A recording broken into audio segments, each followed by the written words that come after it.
அண்மை செய்திகளை பார்த்து வருகிறோம். நாமக்கல் மாவட்டம் வரகூரில் உள்ள அரசு மேல்நிலைப் பள்ளியில் மாணவர்களுக்கிடையே ஏற்பட்ட தகராறின் போது ஒரு மாணவன் உயிரிழந்ததற்கு வகுப்பறையில் ஆசிரியர்கள் இல்லாததே காரணம் என குற்றம் சாட்டியிருக்கக்கூடிய பெற்றோர் ஆசிரியர்கள் மீது நடவடிக்கை எடுக்கும் வரை உடலை வாங்கப் போவதில்லை என திட்டவட்டமாக கூறியிருக்கிறார்கள். அது தொடர்பான அண்மை செய்திகளை பார்த்து வருகிறோம். இந்நிலையில் அந்த மாணவனின் பெற்றோருடன் உறவினர்களிடம் போலீசார் பேச்சுவார்த்தை நடத்தி வருகிறார்கள். இது தொடர்பான முழு விவரங்களோடு இணைகிறார் எமது செய்தியாளர் பரத். அவரிடம் பேசலாம். வணக்கம் பரத், விவரங்களை பதிவு செய்யுங்க.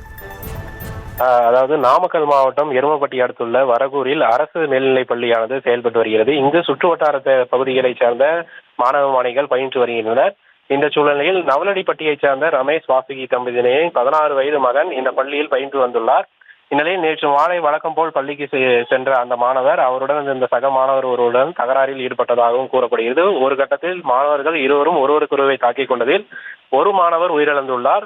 இதனையடுத்து அந்த மாணவரின் உடல் பரிசோதனைக்காக நாமக்கல் அரசு மருத்துவக் கல்லூரி மருத்துவமனைக்கு அழைக்கப்பட்டுள்ளது. வழக்கு பதிவு செய்த எருமப்பட்டி போலீசார் விசாரணையை நடத்தி வருகின்றனர். இந்த சூழ்நிலையில் தற்பொழுது அந்த உயிரிழந்த மாணவரின் வகுப்பறையில் இருந்த சக மாணவர்கள் மற்றும் ஆசிரியர்களிடம் வரகூர் அரசு பள்ளியில் மாவட்ட கல்வி அலுவலர் விஜயன் விசாரணை நடத்தினார்.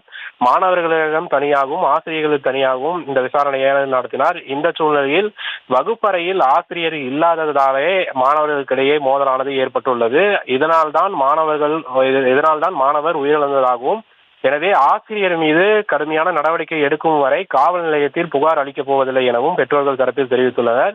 இதனையடுத்து அவர்களிடம் நாமக்கல் டிஎஸ்பி ஆனந்தராஜ் பேச்சுவார்த்தை நடத்தி வருகிறார். மேலும் மாணவரின் பெற்றோர்கள் புகார் அளித்தால் மட்டுமே அந்த இறந்த மாணவரின் உடலானது பிரேத பரிசோதனை நடைபெறும் எனவும், அதுவரை பிரேத பரிசோதனை நடத்தாமல் காலம் தாழ்த்தப்படும் எனவும் காவல்துறை தரப்பில் கூறப்பட்டுள்ளது. இதற்கிடையில் பள்ளியில் தலைமை ஆசிரியர், வகுப்பு ஆசிரியர், சக மாணவர்களிடம் மாவட்ட கல்வி அலுவலர் விஜயன் வந்த விசாரணையானது நிறைவடைந்தது. இதில் மாணவர்கள் மற்றும் ஆசிரியர்களிடம் தனித்தனியாக விசாரணையானது நடத்தப்பட்டு அவர்களிடம் பற்றி அறிக்கையாக பெறப்பட்டுள்ளது.